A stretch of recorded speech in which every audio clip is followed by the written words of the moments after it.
안녕하세요. 이번 주간에 읽으실 말씀은 요한복음 5장에서 사도행전 21장까지 말씀입니다. 공관 복음이 사건 위주로 기록되었다면 요한복음은 의미 중심으로 예수님께서 하나님 되심을 강조한 복음서입니다. 당시 헬라 철학을 기반으로 한 영지주의자들이 육체를 부정한 것으로 여기며 예수님의 성육신을 부정하고 주님의 신성, 즉 하나님 되심을 부정하며 복음의 진리를 무너뜨리고 있던 상황이었습니다. 사도 요한은 헬라 철학자들이 잘 알고 있는 노고스라는 단어를 사용하여 참 진리가 바로 예수님이심을 증거하고 있습니다. 예수님은 모든 만물의 창조주이시고 또한 만물에게 생명을 주시는 분이시고 육신을 입고 이 땅에 오셔서 모든 인간의 죄 문제를 해결하신 구원자이심을 증거하고 있습니다. 사탄은 총력을 다해 이 진리를 무너뜨리고 구원의 길을 방해하며 인류 구원을 이루신 예수님을 단지 선지자, 즉 인간의 수준으로 끌어내리려 안간힘을 쓰고 있다는 것이죠. 예수님이 인간이라면 그도 자기 죄로 인해서 죽은 것이고 그분의 피도 효력이 없게 되는 것입니다. 그러나 복음서는 이것을 단호히 거부하고 있고요. 특히 요한복음은 1장 1절부터 예수님이 만물의 창조주이심을 선포하고 있습니다. 요한복음 10장을 보면 예수님께서 나와 아버지는 하나이다 라고 말씀하시고요. 요한복음 21장을 보면 부활하신 주님을 만난 도마가 예수님을 향해 나의 주님, 나의 하나님이라고 고백하고 있습니다.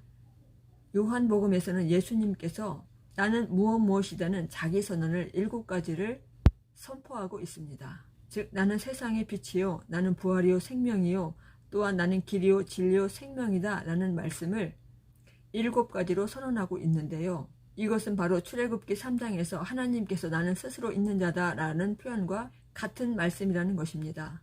즉 예수님께서 하나님이시라는 뜻이라는 것이죠. 또 요한복음에서는 이적과 기적이라는 단어보다 표적이라는 단어를 많이 사용하고 있습니다.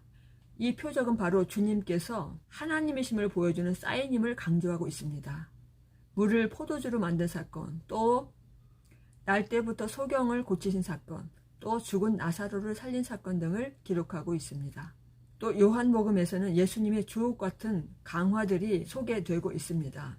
요한복음 6장에서 생명의 떡, 또 요한복음 10장을 보면 선한 목자 비유, 또 보혜사 성령님을 요한복음 14장 16장에서 소개하고 있고요. 요한복음 15장을 보면 포도나무 비유가 나오고 있습니다.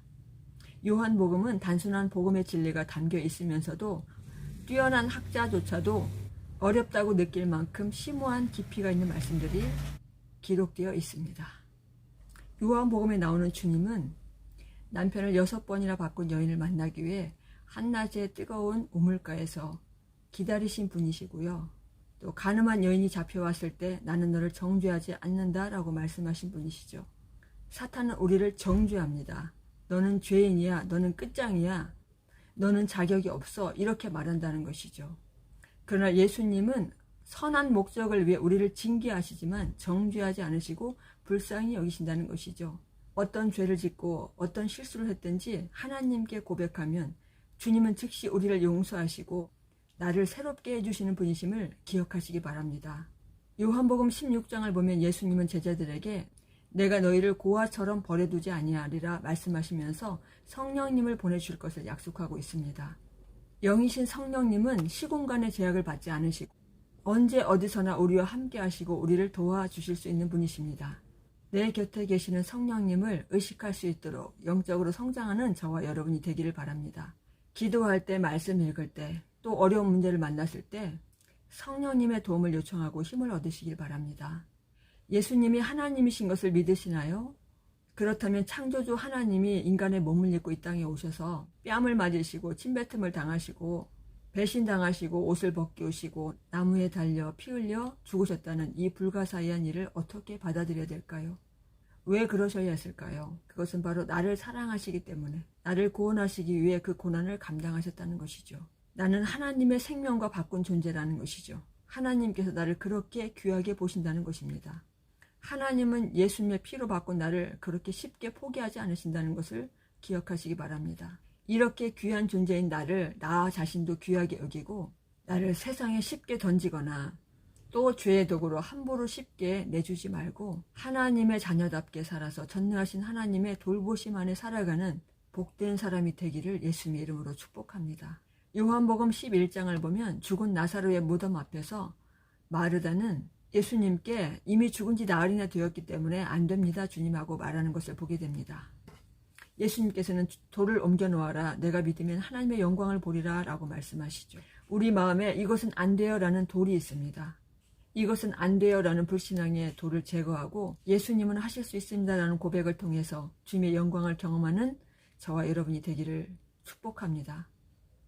사도행전은 누가가 기록했고요. 누가복음의 후속편이라 할 수 있습니다. 누가복음 마지막 장에서 능력을 입혀올 때까지 예루살렘을 떠나지 말고 기다리라 라고 말씀하고 있는데, 이 말씀을 믿고 기도하던 120명이 오순절 마가의 다락방에서 성령 세례를 받고 복음의 증인이 되어 하나님의 나라를 선포하는 이야기가 담겨 있습니다. 사도행전은 크게 1부와 2부로 나눌 수 있고요. 1장에서 8장까지는 성령이 임하고 초대교회가 세워지는 과정이 기록되어 있고요. 9장 이후로는 교회의 핍박으로 인해서 복음이 사마리아와 땅끝까지 확장되는 과정을 기록하고 있습니다. 네. 무더위 가운데 또 침체된 경기와 여러 가지 삶의 문제로 힘겨운 모든 분들, 이번 주에 말씀과 기도로 힘을 얻고 주님의 도우심으로 믿음으로 이겨내는 복된 한 주 되시기를 주님의 이름으로 축복합니다.